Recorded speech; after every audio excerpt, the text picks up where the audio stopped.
یسوع مسیح ناصری کے زندہ جلالی قدوس اور معتبر نام میں آپ سب کی سلامتی ہو۔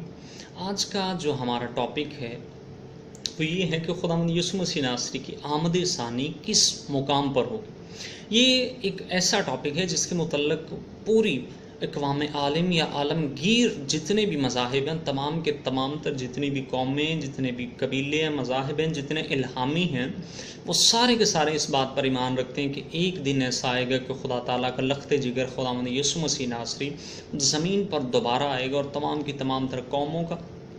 قبیلوں کا، امتوں کا انصاف کرے گا۔ لیکن اس بات کے ساتھ ساتھ بہت سے لوگ الگ الگ فتنے بھی برپا کر چکے ہیں۔ کچھ لوگوں نے تو دعویٰ کر دیا جی میں مسیح ابن مریم ہوں، یا خداوند یہوہ قدوس خدا کا بیٹا جو ہے یسوع مسیح میں خود ہوں۔ بہت سے لوگوں نے دعوے کیے ہیں۔ ایران کے اندر بہت سے لوگ کر چکے، ہندوستان کے اندر بہت سے کر چکے، اور پاکستان میں بھی ایک بندے نے یہ دعویٰ کر دیا کہ میں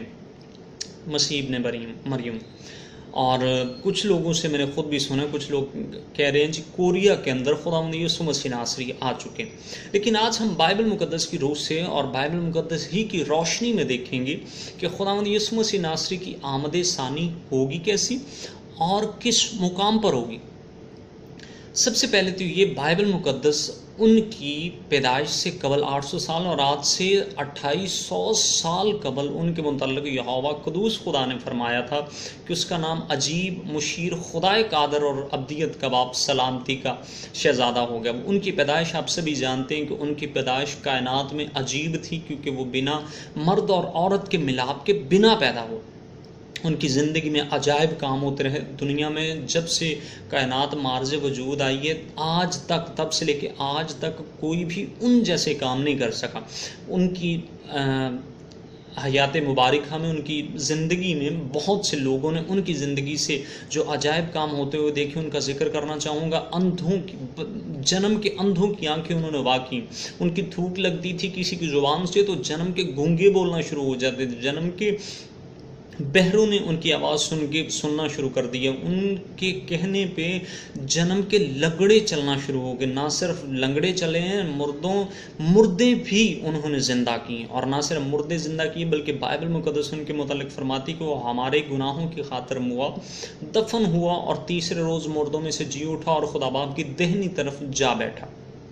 جہاں سے وہ پھر زندوں اور مردوں کا انصاف کرنے کو آئے گا۔ یہ تو تھی ان کی زندگی کے متعلق۔ بہت سے جو الگ الگ فتنے برپا ہوئے، کچھ لوگوں کا کہنا ہے، کچھ الگ الگ ایمان لوگ رکھتے ہیں، کچھ لوگ کہتے ہیں جی خداوند یسوع مسیح آئیں گے تو صحیح، لیکن وہ آئیں گے اس طرح کہ کسی ایک خاص عمارت پر اتریں گے، پھر کسی چیز کا سہارا لے کے وہ زمین پر آئیں گے۔ لیکن بائبل مقدس اور مسیحت کا یہ قطعی ایمان نہیں، بلکہ بائبل مقدس ان کے متعلق فرماتی ہے کہ دیکھو ہر ایک آنکھ اسے دیکھے گی، جتنوں نے اسے چھیدا وہ بھی اسے دیکھیں گے، اور اس کے وسیلہ سے بہت سی قومیں اپنی چھاتی پیٹیں گی۔ ہر ایک آنکھ، ان کے متعلق لکھے کہ جس طرح پورب سے پچھم کی طرف بجلی چمکتی ہے، اسی طرح ہر ایک آنکھ اسے دیکھے گی۔ اب اس بات کو غور سے سنیے، ہر ایک آنکھ، کچھ خاص گروہ کی، کچھ خاص قوموں کی، کچھ خاص مذاہب کی بات نہیں ہو رہی، 100 چند ہزار لاکھ 2 لاکھ کی نہیں، بلکہ بائبل مقدس فرماتی ہے جس کے متعلق لکھا کہ آسمان اور زمین تو ٹل جائیں گے لیکن میرے منہ کی باتیں، یا بائبل مقدس میں سے ایک شوشہ یا ذرہ بھی نقطہ بھی مٹنے نہ پائے گا۔ وہی بائبل مقدس فرماتی ہے کہ ہر ایک آنکھ اسے دیکھے گی۔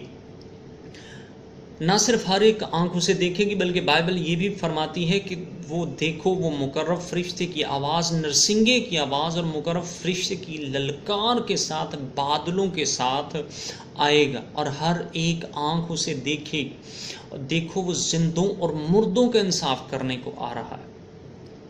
اور جتنے تو جیتے ہوں گے اور جتنوں نے اسے قبول کیا ہوگا وہ ہوا میں اڑ کر اس کا استقبال کریں گے، اور جتنوں نے اسے قبول نہیں کیا ہوگا، جتنوں نے اسے قبول نہیں کیا اور رد کیا اور اسے چھیدا تھا، وہ سارے کے سارے چھاتی پیٹیں گے۔ اب بائبل مقدس خداوند یسوع مسیح ناصری کے متعلق فرماتی ہے کہ خدا تعالیٰ کا لخت جگر، بادشاہوں کے بادشاہ اور خداوندوں کا خداوند زمین پر جس مقام پر اترے گا، اس مقام کا نام بائبل مقدس زیتون کا پہاڑ بتاتی، جو فی الوقت اسرائیل کے اندر موجود ہے۔ بائبل مقدس میں زکریا نبی کا صحیفہ، اس کا 14واں باب، اس کی